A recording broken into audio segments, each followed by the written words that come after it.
I love when I get to be with coaches though, because I feel like I can just breathe, right? Because that's what we get to do. So um, I'm looking forward to spending the next however many minutes with you, and hopefully in a really empowering kind of conversation, if not nurturing, right? Because we're talking about something that sort of gets people's temperature rising sometimes, creates tension.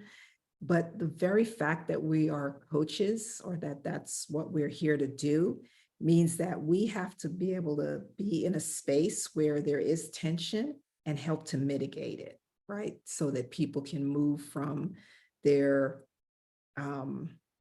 reptilian brain to the more, mature brain, or the system from systems 1 to systems 2, or, whatever analogy you use there for the brain. But it's our role to help people to move from a threat to something that becomes attractive to them, to help them grow, thrive, and win. And I hope that's what we'll sort of take away tonight. So thank you for having me. Fantastic. Well, I know that we said that Kim was driving, so she won't be able to do this.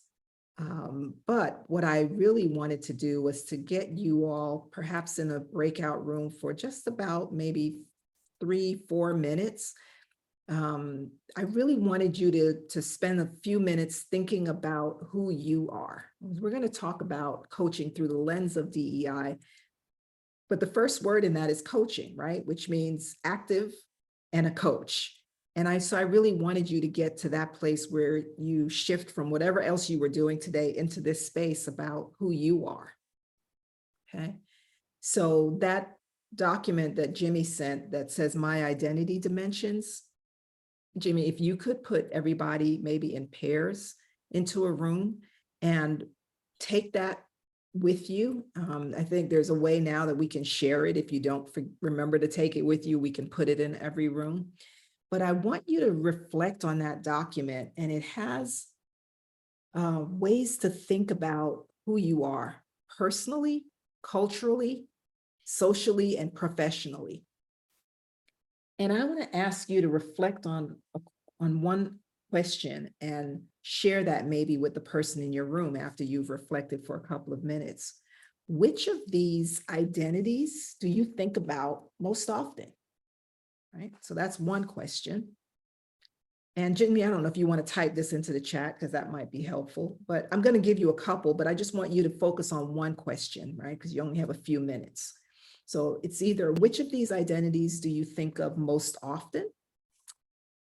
Or next question is which of these identities has the strongest effect on how you perceive yourself or how others perceive you?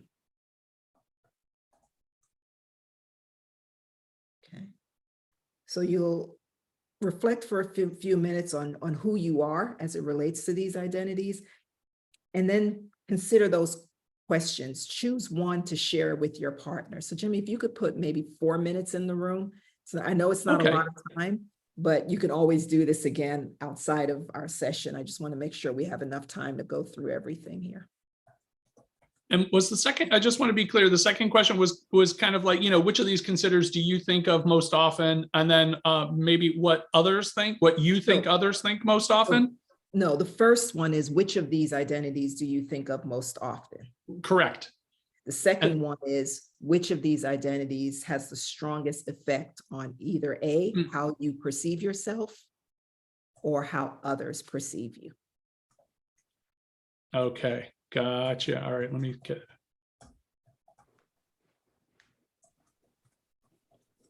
Oh boy. And okay, it's in there. I can. All right, I'm gonna open up the room. Oh wait, you want 4 minutes, so let me just set that real quick. Hopefully, I know it's gonna happen. They're gonna be like, that's not enough time. I know. We can always come back again. All right, so I'm gonna open it up then. Okay.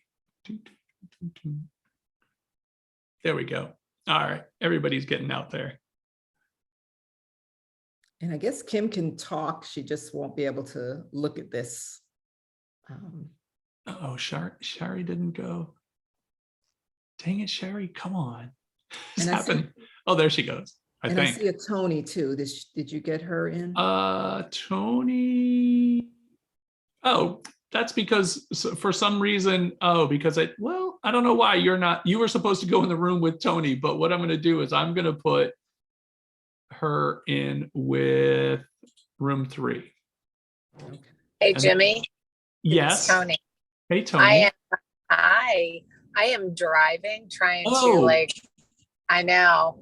So I don't think I'm going to be able to get into a breakout session if that's what Fair we're enough. doing. I just jumped on. I'm sorry. I do want to be part of this and listen because I think it's so important, but I don't think I could do the breakout. Okay. Totally fine. All right. Wonderful. Welcome back, everyone. That was too quick. That was pretty quick. I agree. Sorry about that. I concur.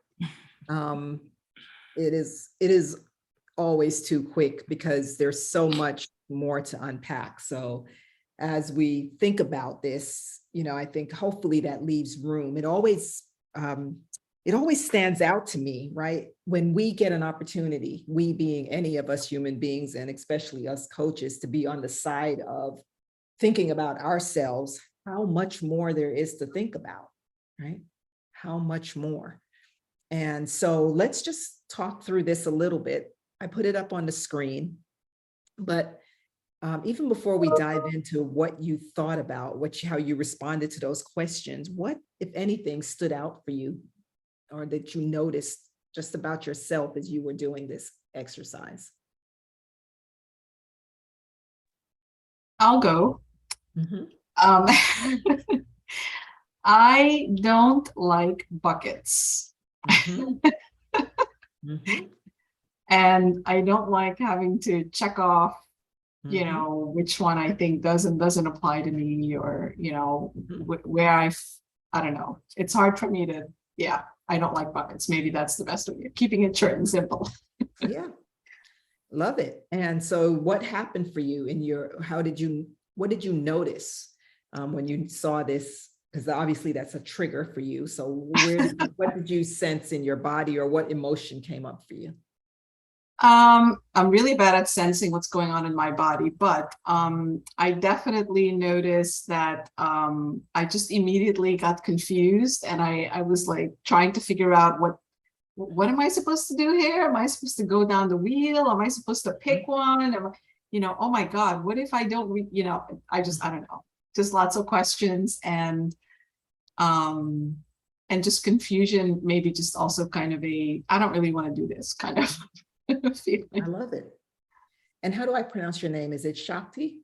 Shakti, yes. Thank you. I love that, what you shared. And we're going to actually come right back to what you shared in a few minutes as we go into this talk, because everything that you described, I could see that with clients, and you probably can too, right? All of you.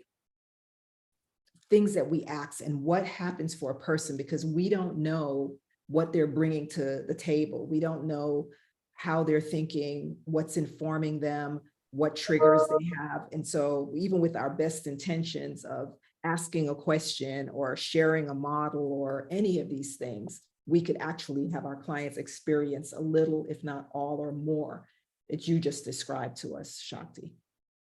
Thank you. Lovely. Anything else for anybody that just stood out for you?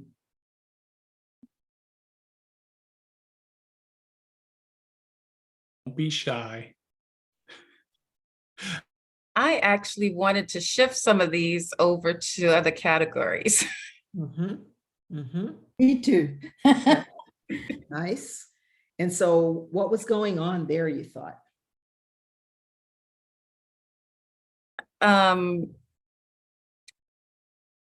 Tina said this, and I agreed with her. Like, for example, social religion is there, right? But I think it should be over there by personal, beside values. Mm-hmm. And and the religion in the sense of, I love the way how Tina said it, like, you know, she hopes when people sees her that they see her light, right? And that just talks to our theme, luminous. and and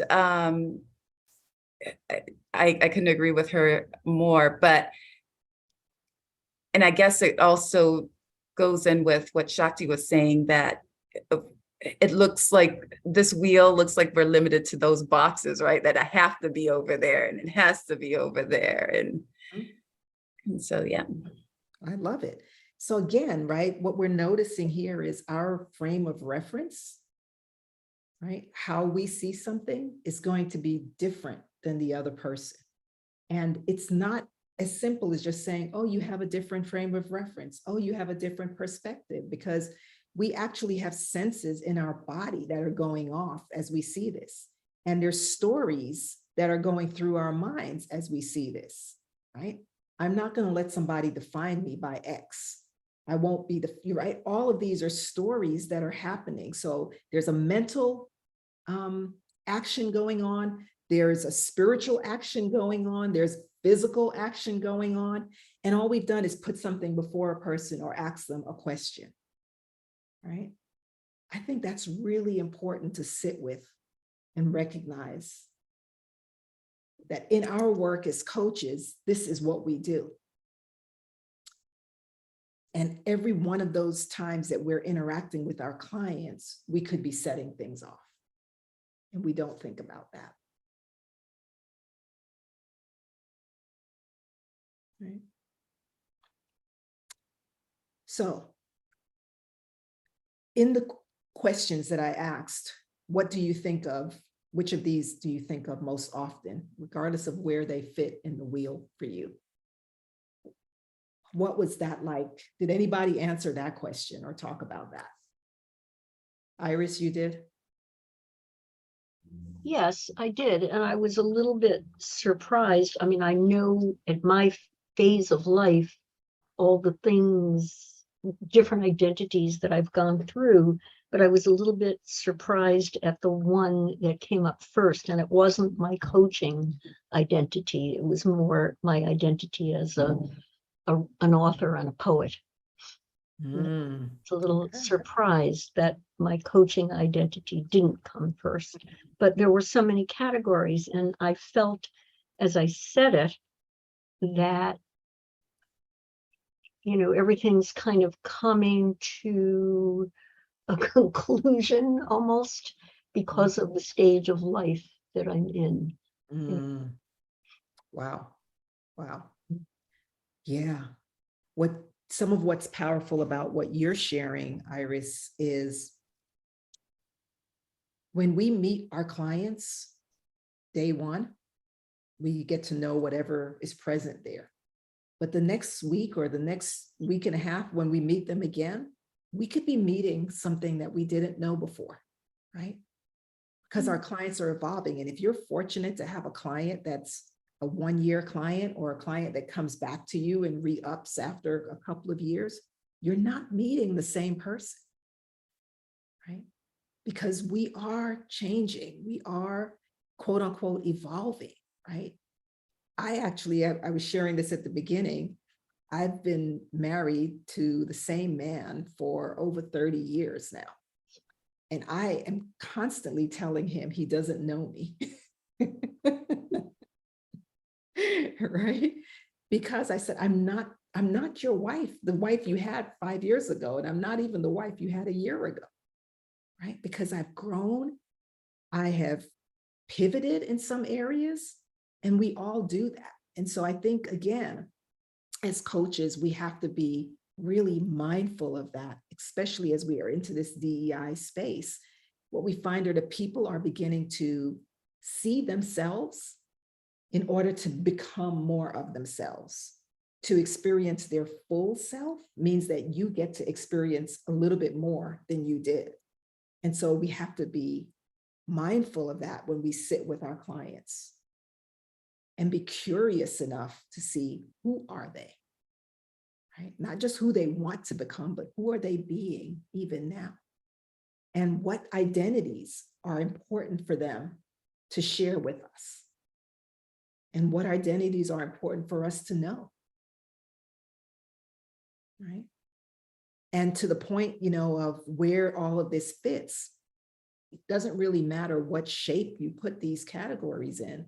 There is overlap and there's perspective, right? I think it's why the term intersectionality becomes so important, because you're not in any one particular box, right? You may be, 3 of you on this call may be millennials, but just because you're a millennial, you can't section you out and says, okay, let's do a session now just for the millennials, because that same millennial has difference in their culture. They have difference in their socioeconomic status. And so no one is one single identity.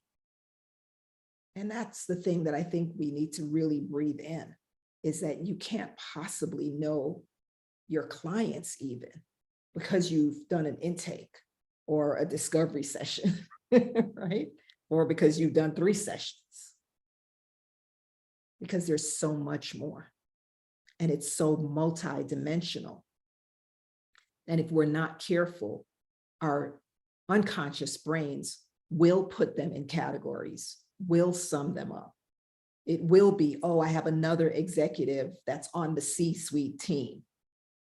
And we will categorize that. And then we will coach to that, as opposed to opening up to all of the ways in which that person could be known and maybe even wants to be known.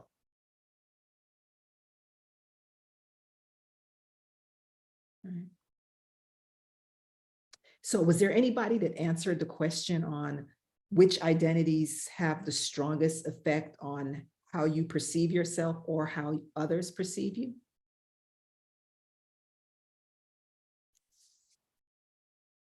I did answer that. Shakti, is that you? Yeah. Okay. And Yeah, you mind sharing?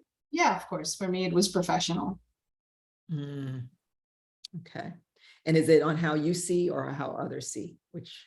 I try not to figure out how others see me, because it's kind of hard to figure that out. But so I stuck to with what I see. Okay. Okay. And so how does that show up for you in your coaching?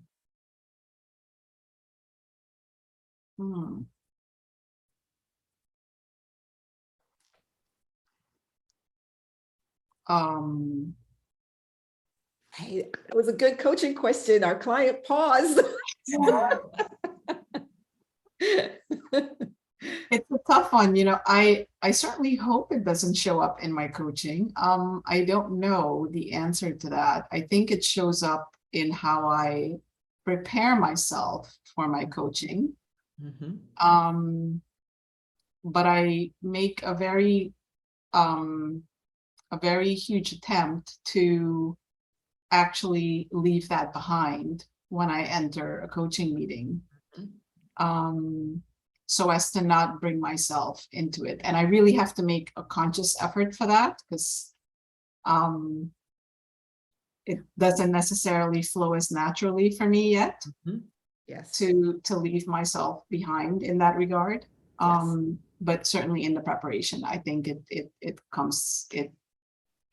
defines everything I do at this. Also, I have to say, I'm in the process of pivoting in my career. So I'm a young coach, so there's a lot of focus for me on the professional me. But in general, in my life, my professional identity has always been very strong and important, and has been what has driven me to whatever decisions I made in the rest of my life as well. Yeah. Yeah, this is Kevin. I can add to that. I have the same experience. I'm in the middle of a career transition from being a professor and a consultant to leaving the professor role and focusing on consulting and now coaching. And it's very difficult for me when I'm working with people that know me as a professor or as a consultant. They're used to coming to me for the answers. And it is frustrating for both them and me when I'm just full of questions instead of giving them the answers. They're used to the quick solution from the know-it-all. Yeah. Wow. Okay. So I think thinking about that and the fact that we're spending time now, Shakti, what you said is I I think about it before the session, but it's not natural. And Kevin, I don't know if during the time when you're working with clients, if you're actually thinking about it, or if it's pre and post, or all of the above. All right. That's all the above, But yeah. the fact that we're thinking about it means that it's influencing how we coach, right? If I prepare myself for it, then my goal is to not allow it to negatively impact my clients, which means that I remind myself of who I am as a coach. In many ways, I remind myself that I'm not my client, especially if I'm coaching people in the same profession as me. So I'm having to be mindful to that, and at the same time, be mindful of what's going on with my client, the space that I'm holding for them. And if I think that I can do all of those at the same time, then I'm going to really be fooling myself, because my brain can't switch all of the time and also be fully present, right? So this is a challenge for all of us as coaches. When we talk about, for example, maintaining presence, the question is, to what degree can we maintain presence, right? And the more we work on ourselves and have a reflective practice outside of coaching, hopefully the better we get at that, right? Sort of our batting average for presence goes up a little bit higher. But if we're not ever thinking about it, if we don't hold that reflective practice, then it's very likely that it is affecting us in our coaching in a more negative way, which is that we're actually not able to hold a space for the client to be seen and not us. The same would be true if it wasn't the professional one that we were thinking about. If it happened to be cultural, and I'm thinking about the fact that I speak a different language, like one of my colleagues on my team speaks a different language, and she has a very, very heavy accent. She thinks about it all the time when she's coaching, right?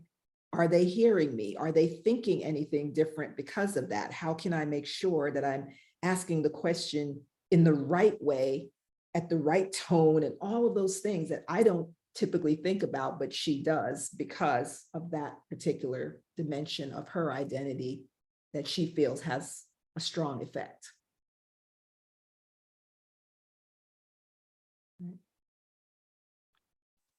So when we think about identities, we have to recognize that it's not only what we're thinking, but also what our clients are thinking, right? Or even the people that may be the clients that are actually paying us. If, for those of us that coach within an organization, what do they think when we come to the table, right?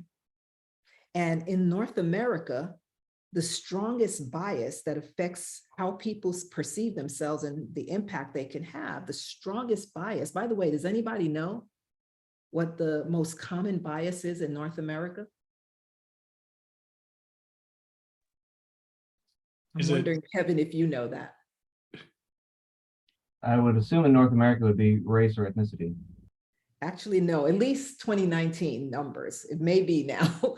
Is it gender? No, age. Really? Yeah. Huh. And if you think about it, it is probably the number one thing that we categorize, right?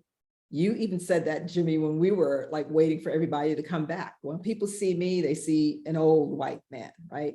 Or we'll see I'm young, I'm old, right? We see that all the time. And so age is the number one. Race in North America follows a close second, or at least with the 2019 stats, right?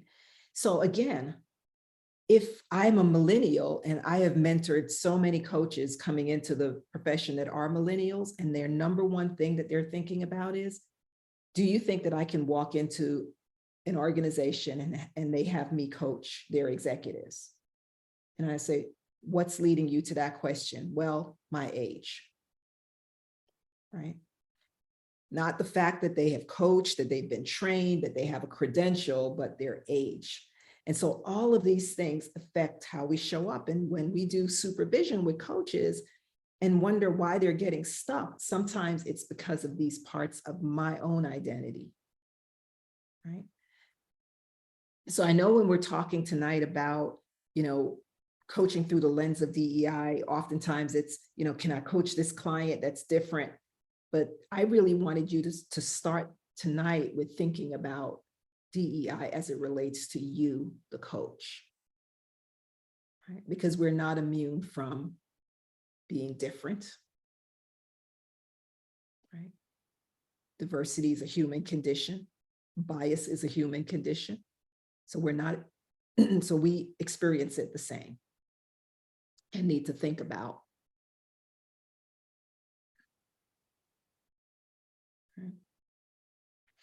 So I'm gonna move us along because I can talk and we might spend way more time on this than we want to. So with this as our backdrop, let me stop sharing for a second here. And I'm actually going Sackeena, to... do you mind before we move on? I just had a curious question. So it's interesting because like you had said, when you and I, when we were in the green room, and I said, when I think about myself, just an old white guy.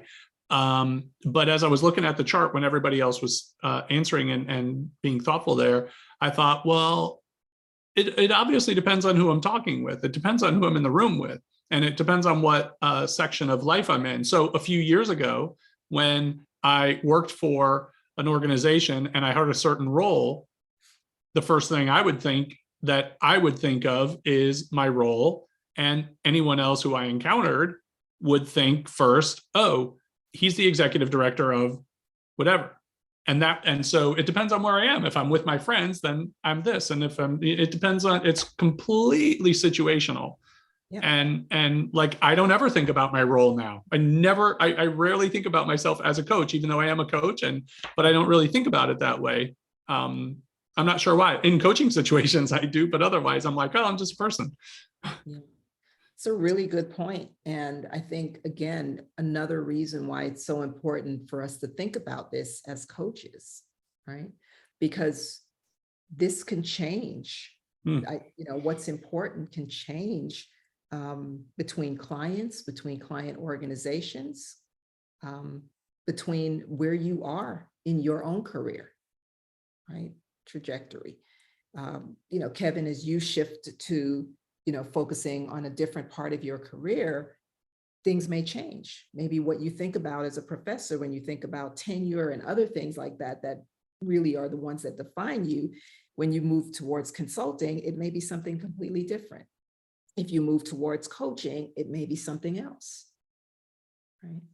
So yeah, these things shift for us. And I think that's the important part here is, one, who am I as the coach? And how is that influencing how I coach and how I show up? And two, who am I coaching? And how do they need to be known or want to be known? And how does that influence how I coach? All right. And I would just say, if you're not thinking about that, then you're probably not going to bring your A game as a coach.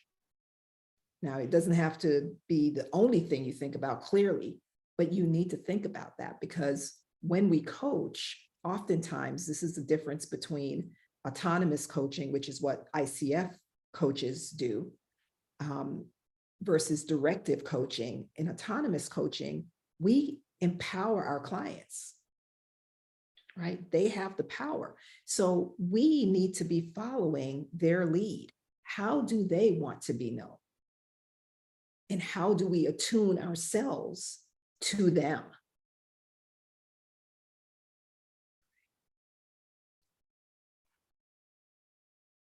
If we're doing directive coaching, we almost don't focus on that, right? Because it's what we see in them and what we believe they can do. And we're going to push them in a direction that we've defined. And we have a 6-day program to walk them through that so they get to the goal. And so none of this might come into play, but that's not the kind of coaching we do.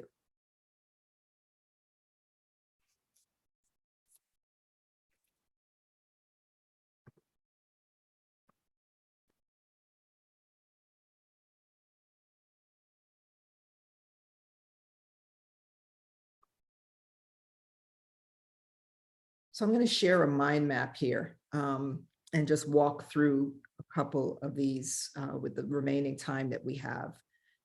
relating to this. And really two things that I want to focus on: the coaching relationship and psychological safety. And these, I think, are what's important about coaching through the lens of diversity, equity, inclusion, and justice. And the first one is relationship. And we know that when we coach, there's not just a thing that we're doing, it's a relationship that we're engaging in, right? That is also a difference with autonomous coaching. ICF defines the relationship for us as a partnership, right? Meaning that each player has a role in this relationship. And so the coach as a partner, one of our most important roles is to create a safe space. And the client as a partner, I know there's a misspell in there, don't worry about it, but the client as a partner needs a safe space. And if we overlook that, then we're going through coaching simply as an activity, perfunctory. I have 6 sessions. I'm working with my clients towards this. They come in, I get a goal, and they move out with an action, and they come in, and it's just robotic. And our clients will go through those 6 sessions and be done with the session and walk away. I just spoke to a doctor earlier who went through coaching, and she said, in fact, she didn't even go through all of what her organization afforded her because she felt like it was a waste of time. She felt like the coach was just going through the motion, right? So our clients, if they're going to come out and be who they are and actually get to a place that's meaningful for them, they need a safe space, right? Part of how we create a safe space is to make it easy for them to be vulnerable, to show up as who they are. All of them, right? I don't know how many of you coach, executives, but there's a misnomer that if I'm coaching an executive, then I only focus on these topics and I don't talk about anything personal. And what I say to the folks that I train is, I've never met an executive that didn't have a life, right? They're a whole person. And everything about who they are shows up at work or influences how they work or how they lead or how they build their organization. So in our minds, we have to think about, how do I hold a space for this person? And how will I know how to make that space safe if I don't have a sense of who they are and what they need, right? So if we go into the relationship with, I know the coaching model, grow, I'm going to ask them what their goal is, and then what's the reality, and we're going to move from that to the options. If I just go through the motions, then I might miss that this person who has a goal that they're bringing is actually not bringing their goal. They're bringing someone else's goal for them, right? And that even though they may move through options and an action, it's really not hitting home for them, right? I coached a woman of Indian descent who was moving through the trajectory of being an attorney and moving towards owning a huge practice. And it was not her goal, but it is what her family expected of her, she said, right? And so her identity had to become a part of our conversation to help understand where it was that she really wanted to go, right? And the space had to be safe enough that she could bring that. Right. So if we hold out that sense of the safe space is what we're creating, then we have to start to move and recognize that that safe space is not a physical space, right? It's not a physical space, it's a psychological space. And when we think about creating psychological safety, we have to ask ourselves as coaches, what does that mean? And how do we do that? And so what I want to just share with you tonight and have this conversation around is SCARF. I don't know how many of you are familiar with the SCARF model. Anybody? Can I see a raised hand? Okay, so 2 of you. I see 2 hands. So SCARF is the model that David Rock with the Neuro Leadership Institute has developed with psychologist Jeffrey Schwartz. And what they tell us is that there are 5 domains for psychological safety. Thanks, Kim, I see your thumb. 5 domains of psychological safety, right? And what I think that's interesting, but what I think is really interesting is the fact that the first domain, status, is number 1. It is the most common reason that people feel a lack of psychological safety. And it goes to the question that I asked you when you were looking at the identity wheel, right? Which identity do you think has the strongest effect on how you perceive yourself or how others perceive you? And if I don't perceive myself well, that's a person with low self-esteem. That's a person that you will not see have psychological presence, coaching presence.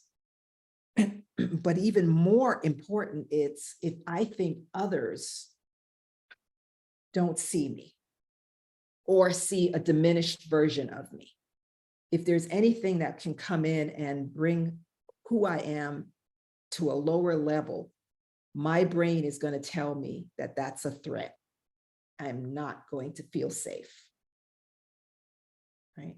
So as a coach, when we start working with our clients, we have to think about how am I creating a space for them to recognize that their status is not in jeopardy with me. Right. And I can take for granted, for example, some of the things that I have that may be privileged things and come across in a way that makes them feel lesser. It may be something as simple as negating an emotion that they're feeling or a perception that they hold. Right? So if you look at the ICF competencies, one of the things, and it starts right with demonstrating ethical practice, is the coach needs to spend more time understanding the context of the client, being open to the client's full expression, right? Because if we're not mindful, we are judging with our own way of thinking, our own way of being, our own experiences, and projecting that onto the client. And the client will sense that and may never say anything, but will feel like their status is less than. Right?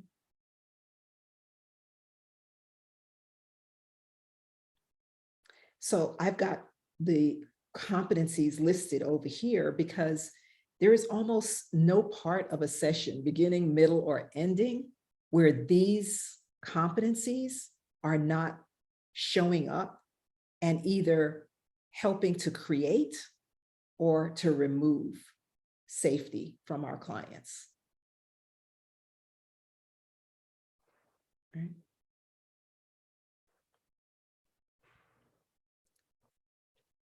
So status being the number 1 and the most common, we really need to think about what kinds of things do we do or say that helps our clients to feel a sense that their status is not in jeopardy. What are your thoughts? What are the kinds of things that you do or say that you think create that for your clients?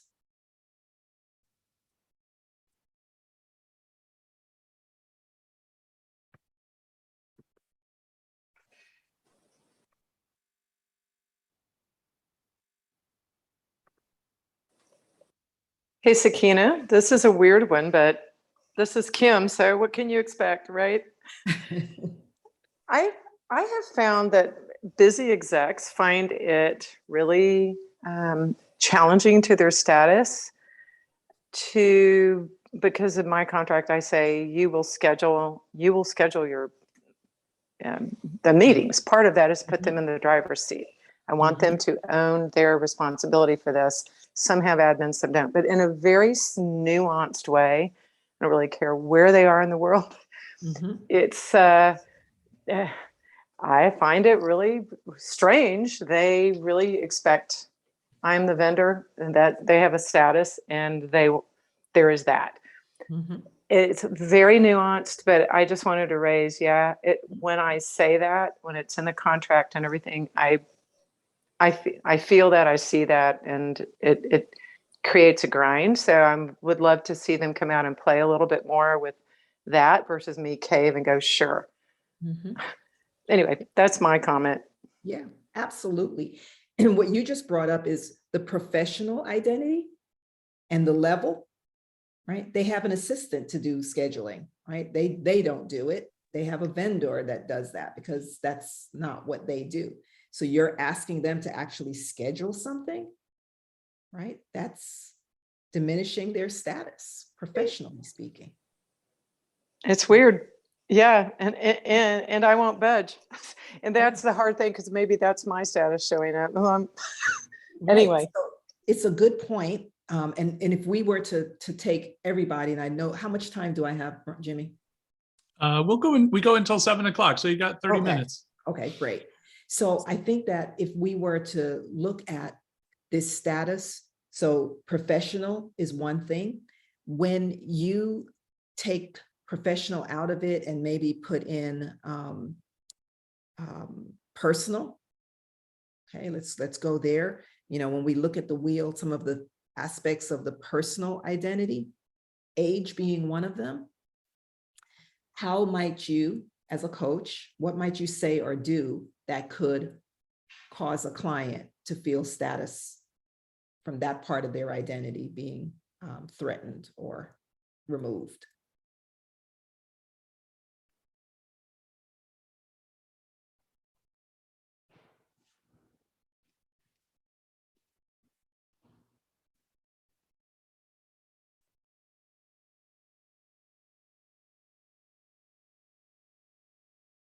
Anyone? I think Kim just dropped her answer in the chat. Right. Yeah, Misha, I was just saying, if you referred to in all my years, or my experience has been that, even though that's a really nice phrase, it can suggest that yours isn't enough.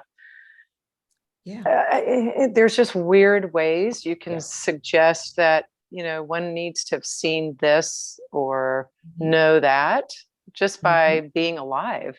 And that's not necessarily true. Some people have been alive 20 years and they have seen more than I will have ever seen in my 30. Yep, absolutely. Absolutely. Even sharing something like, well, all the clients that I work with in your role, X, right? So you can start to see that just our common language, if we're not thinking about it, can get in the way. I had a scenario where I was listening to someone coach, and the person said, I'm really concerned about my son. And the coach asked, how old is your son? And she mentioned, that he was, I think 31. And the coach said, well, at what stage do you stop worrying about your adult children? Wow, right? Seemed innocent. She felt like maybe that was something she thought it was going to be an aha question for the client, but it wasn't. It actually removed psychological safety because this client happened to be a Black woman, her son then being a Black man. And every time he goes out, he's in medical school, by the way, she says, but every time he goes out, I'm concerned that he may not come back in. I'm concerned that he may be pulled over when he drives into the neighborhood. I'm concerned that he may be shot, right? So his identity, cultural identity, was what was at stake there. And the fact that there wasn't room given for that from the coach removed safety for that client. Now, the coach didn't have any bad intentions. There weren't any bad intentions there, weren't they trying to come off. But again, we have an opportunity here to think about our coach training, and how we respond is going to matter. When a client says, I'm really concerned about my son, and the coach says, how old is your son? Right? What might that coach have said even before, how old is your son? And why was how old is your son probably not the best question that the coach could have asked then? Well, that's a pretty terrible question, if you ask me. I probably would have asked something a little different, like, well, what concerns are coming to light right now? Right. And then all of a sudden, the coach realizes, oh my goodness, I'm way out of line with my thinking, hopefully. Yep. Exactly. Exactly. And so just on a basic level, right, as a coach, we know if you're asking a question that the client already knows an answer to, that's not really a great question, right? It's a question for the coach versus a question for the client. So thank you for that. Shakti, I saw your hand up earlier. What were you wanting to share? Yeah, I think it goes along, I think, with what you just asked, but I guess I was thinking any question as a coach that you ask that is more, like you said, for your purposes, just for you to understand something better rather than a question for the client, could probably jeopardize the psychological safety, because there's an implication there, or there's a driver behind the question to satisfy a curiosity that is beyond serving the client. Yes, amen. Well said. So if we just look at all of the domains of psychological safety here, so we've spent a great deal of time talking about status intentionally because it is the number one. But the other four are also levers that will either remove or create safety. Certainty.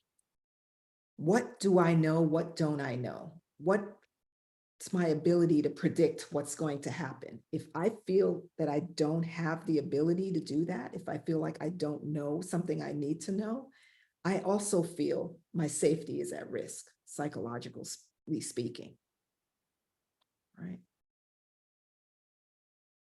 Sometimes when we are establishing our relationship with our clients, that is an opportunity to help build certainty, right? By telling them what to expect out of coaching, what to expect from their coach, what you expect from them, right? Kim, when I coach, I expect my clients to set up the appointments, because I can't coach if you're not willing to be coached. I don't want to set up an appointment and it's not going to be the right time for you, or whatever your rationale is for asking for that. You provide that information and you check in with them, right? What would get in the way of you doing that, right? How does that land on you? Because everything is about them learning about themselves, right? But creating that safety that says, here's my rationale for doing it, and here's what you get to do, that becomes really important,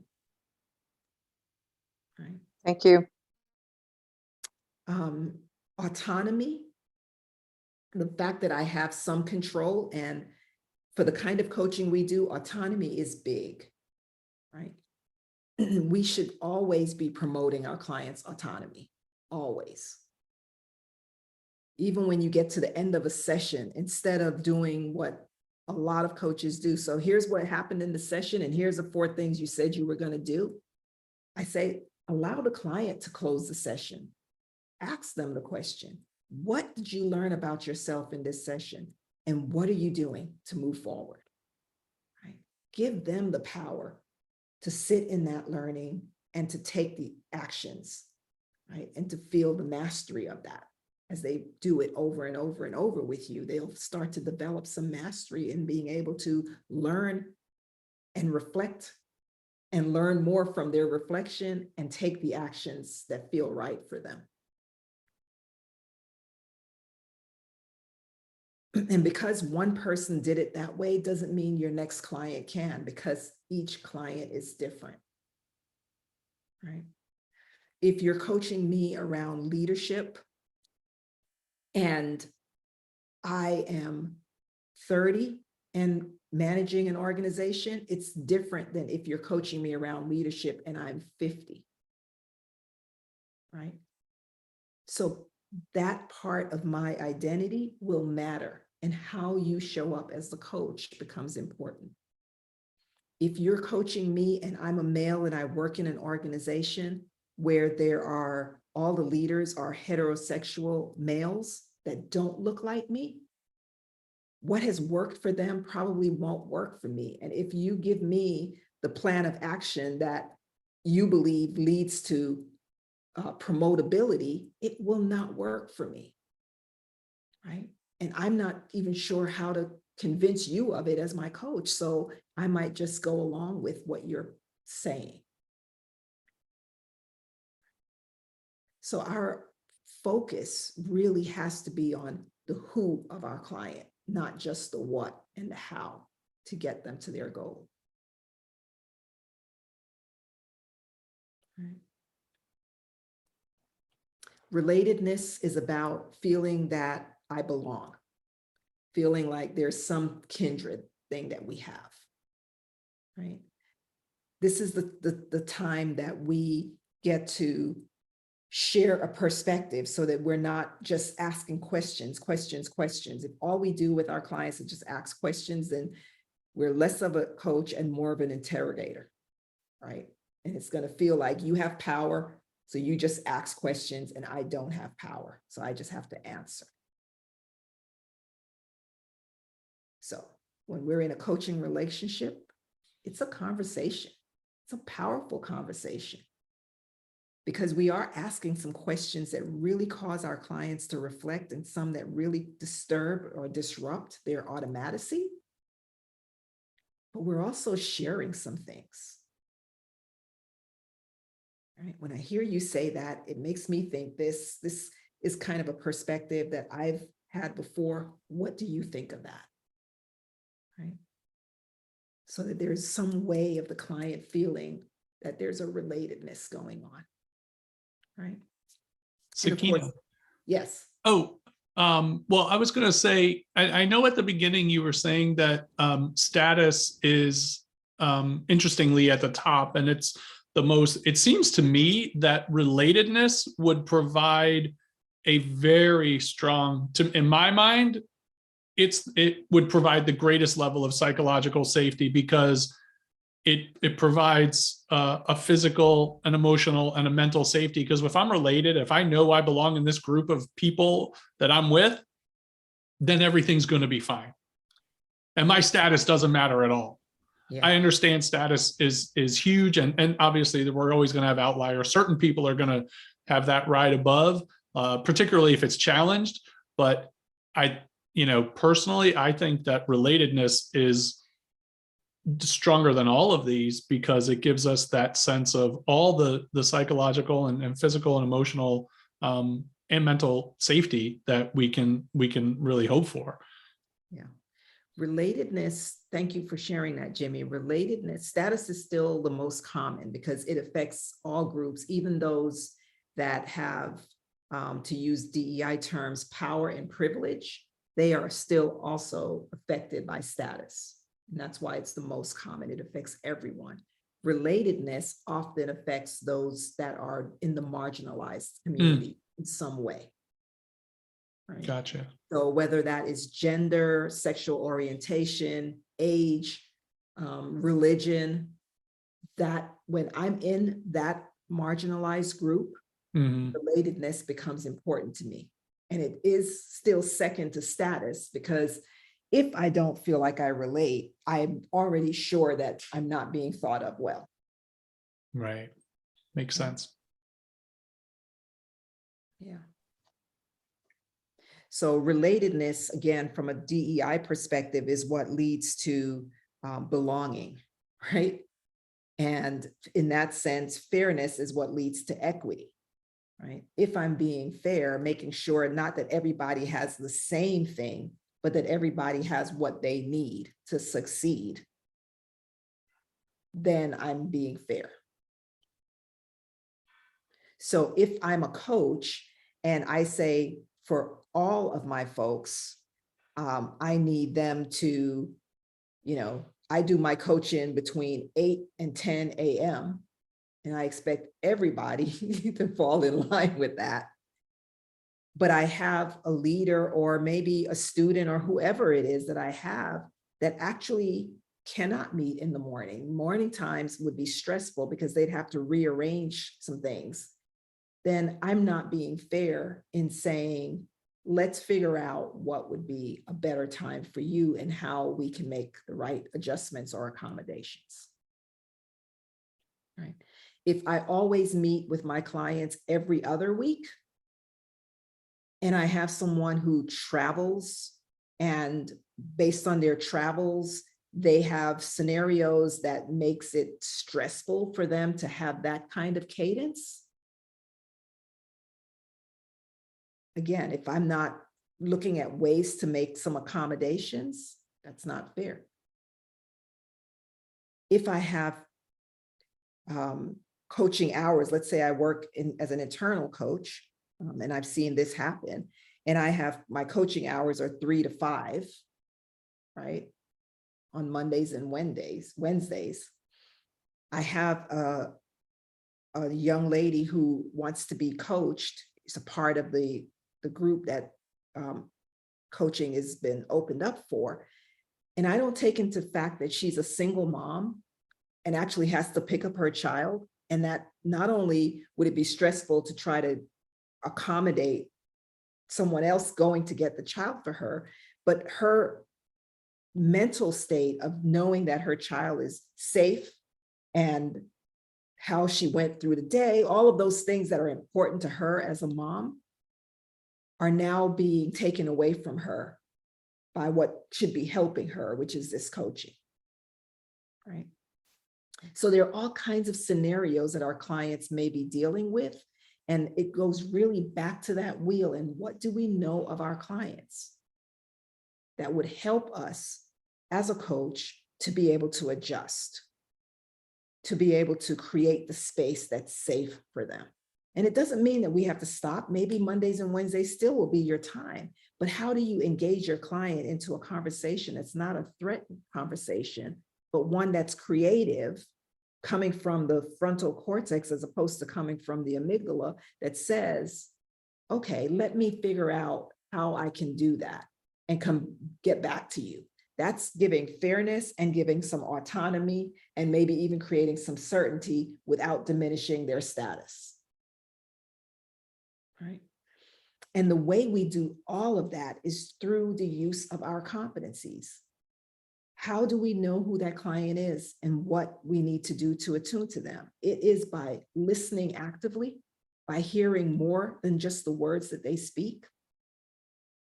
It's by asking the kinds of questions that raise awareness, that helps to disrupt automaticity and allow them to think what they could do. So that you take that same scenario with the single mom and you said, wow, I can see how that will be challenging for you. What is possible? What do you think is possible to make it less challenging? Right? You don't have to solve it, and you don't have to say, okay, I'll change my hours as a coach. What you want to be able to do is provide enough space for autonomy so that that person doesn't start to create out of fear of losing this opportunity, but to actually create a more ideal scenario. Okay. So our ability to evoke awareness, to listen actively, to maintain presence, all of those go hand in hand in our ability to create safe spaces for our clients.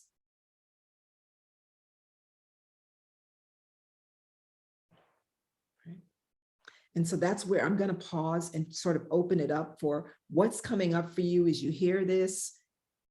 Which competencies are, if any, do you find that you have more challenge with, or that's more useful for you in helping to provide psychological safety? Where are you in terms of this conversation?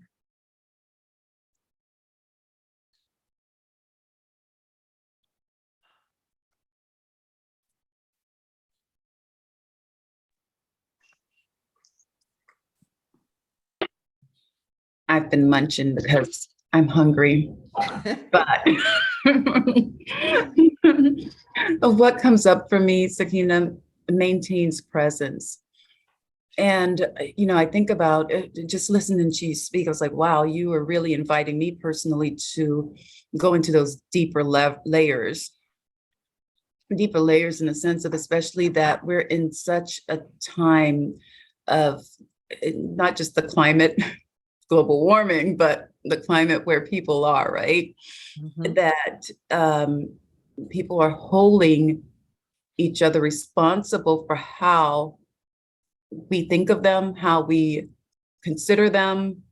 And it's just, that's where we are. And I'm going to tell you the truth. The way how you presented this today, I have not explored those deeper layers of really taking responsibility of maintaining presence in that way. Oftentimes I get from my clients that they thank me for not judging them, but I didn't know where that was coming from. I didn't know what they were sensing. Hence me saying now that you're presenting this is making me aware of how I'm showing up, and to make sure that I'm able to continue to be consistent in that. Because what was happening again is that they were thanking me for not judging them. And I thought that was so weird. None of my peers was getting that. And so I would ask, and I'm like, that is so weird. So I wasn't aware of how it's showing up, but you have helped me to remove the scales and to take really be intentional and take real ownership of making sure that I recognize how I'm showing up for them so I could continue to hold that space. Yeah, wow, that's really good. Because, the thing is, it's sort of like when we give performance feedback, right, in our organizations, we want to help point out things that people are doing well so that they can do it more, right? Mm-hmm. So that they can develop and make that become a strength. So I think to your point, if you're showing up non-judgmental, what are you doing so that you can make that a strength? How do you do that more? And so, yeah, I appreciate that. I appreciate you. Thank you. Yeah. Hi, Sackeena. Kim, which is a quick question. Is there a way to explore if you see how do you explore if there is a really obvious divergent in, like, someone holding back, someone not being willing to say, I don't think you understand. And there's a visible difference. I want to just say, like, I know what I am. And I was telling Keith this, like, yeah, I'm a middle-aged white woman. I know that comes sometimes, but in coaching, we've found really hard connections I've always had with my clients, but if they've got the timidity to really put out what their world is like. And I'm in virtual almost always now because I'm coaching refugees and they're all over the world. And I'm just wondering if you have, I don't think there's magic. I just wondered if you could address, how do you invite someone out psychologically to say, you're safe with me? Mm-hmm. Yeah, I think it comes from you knowing what it is that you want to create, Kim. And if you want to create a space where people feel like I'm safe with you, to me, a genuine, authentic way is to just say that, right? So what if you were to have with your new client said, you know, coaching is about X, and it's going to require me creating a safe space. What do I need to know about you to make it safe when you're showing up with me? Thank Because you. it- I really feel like I always feel that, but I'm not sure I've been really explicit. I think being very explicit with it, so it invites them to come play and put whatever they need to. Thank you. Yeah, no, absolutely. You know, one of the things that I always say to my new clients when I'm onboarding them is, I just ask the question, what do I need to know about you to support you best as coach? And I don't just ask that question once, because as I said earlier, my clients are evolving. There are things about them that they don't know. Sometimes there are things that they haven't looked into deeply because of what they think they might find. So there's going to be room for them to grow and know, but it's a question that I can ask at the beginning, and I may ask it later. I may ask some questions like, what have you learned about yourself since we've been working? What areas did you explore since the last time we met, right? So no specific words and no specific, frequency, but be present and attuned enough to be able to bring that out as it's appropriate. And in doing that, create the space for your client to literally begin to know themselves and be known. I have a question in relation to what you just said, Sackeena. I've noticed with quite a few of my clients, and I guess they tend not to be, I've had some executives, but these are people who've not necessarily experienced a lot of coaching. And so if I were to say, and I notice this with a lot of questions, but definitely one like that, what do I need to know about you to support this safe space that we're creating? There's just like, what do you mean? Mm-hmm. How do you kind of frame that with a little bit more clarity so that number one, it's not too directional, but that it is allowing for, I kind of like how you outlined what psychological safety includes here. Mm-hmm.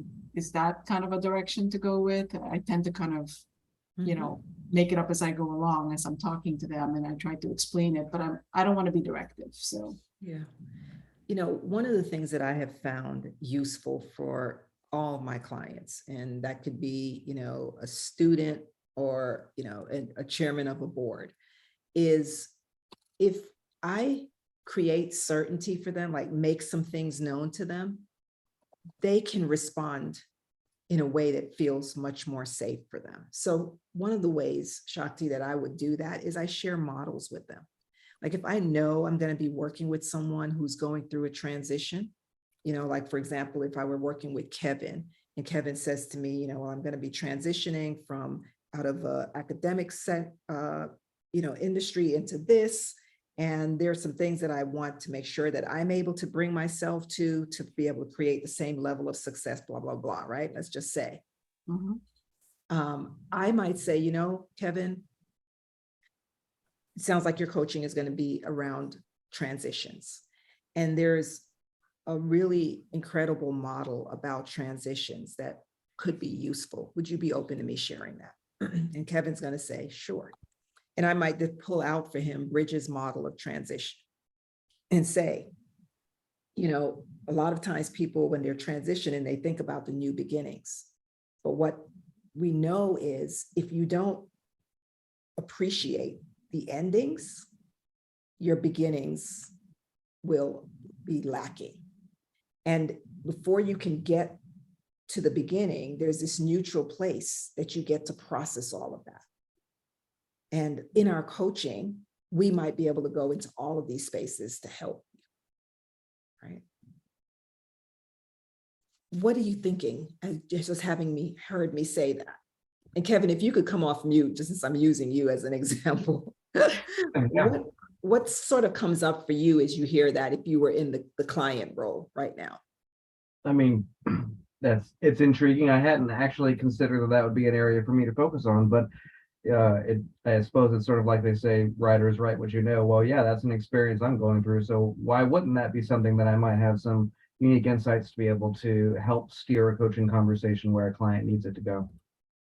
Right. Thank you. And so you heard that from Kevin, right? So your client is going to feel intrigued and empowered and also have some autonomy, because I have not said this is exactly what we're going to do. I'm asking you, what are you thinking? How does this come across to you?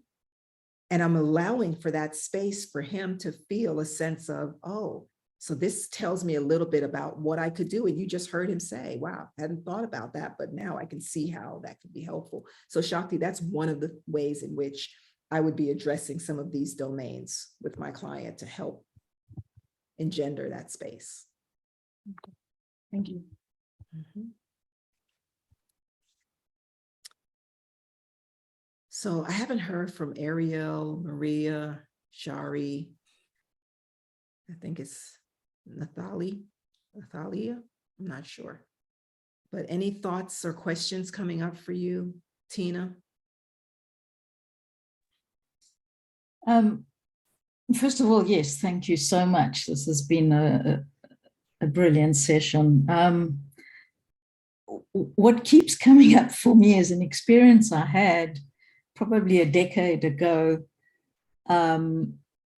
where a senior executive had been told that they need to be coached. They were earmarked for promotion. And I walked into an office with a guy sitting with his arms folded.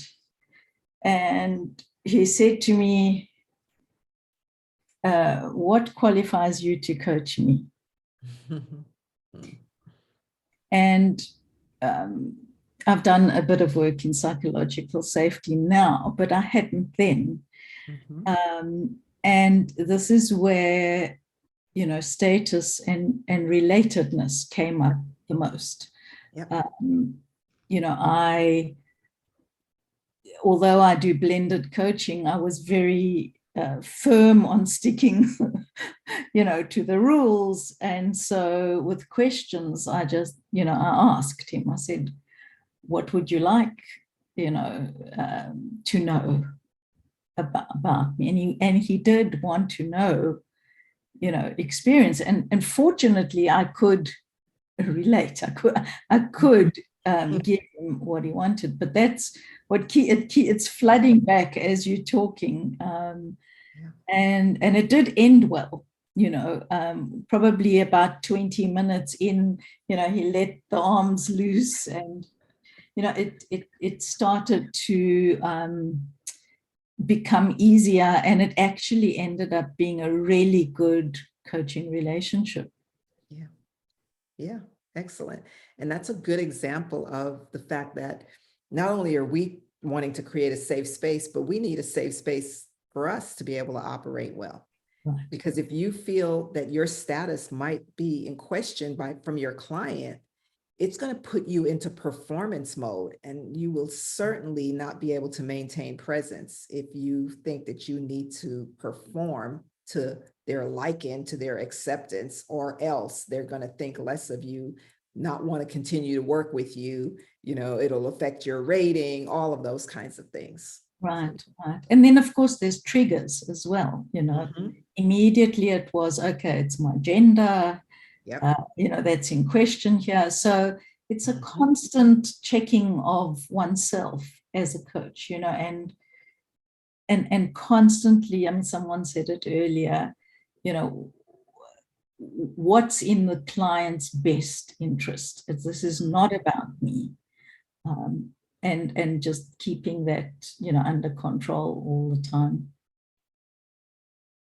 Yeah, absolutely. Yeah. Thank you so much, Tina. I'm so glad you shared that, because, you know, all along I've been saying we, the coach, we're a person too, and we're being affected just as much as we're affecting. And I think that it was nice that you helped us even here in closing to remember that this could be us on this side of the psychological safety as well. Thank you. Yeah, awesome. Well, Jimmy, I think we're out of time. I think we are about out of time. That was spectacular. And Tina, so great that you brought that. I love it because yeah, it was kind of role reversal there, right? so good that it works both ways, and we've got to be open for both sides. And well handled, by the way, Tina. Really nice job on that. Thank you so much, Sackeena. This was amazing. I really enjoyed this so much. This was a wonderful talk. Almost like a fireside little chat with all of us getting to be involved with it. So thank you for bringing it that way. Misha, I see you're back. I'm back. Did I let you swallow? Chat, Yes. by the way. Sorry, you y'all. I just put in the chat the book. Oh, Bridges. Bridges. It's Bridges. Got it. Managing Transitions is the name of the book. Excellent. I'm Well, I ready. think all of us need to get that then, because Yeah. everybody's going through a transition in some way, or we're going to coach someone through it. That's for sure. This is true. Yeah. And I like the part that you said we're always evolving, right?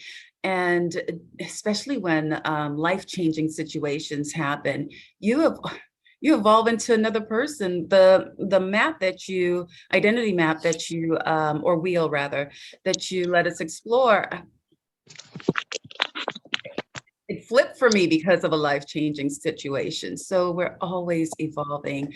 Thank you, Sackeena, for just having such a deep conversation with us, helping us to understand and evolve in the time in the hour and a half that you spent with us, and just really sharing your rich knowledge with us in a beautiful way. And I could listen to you all day speak, truly.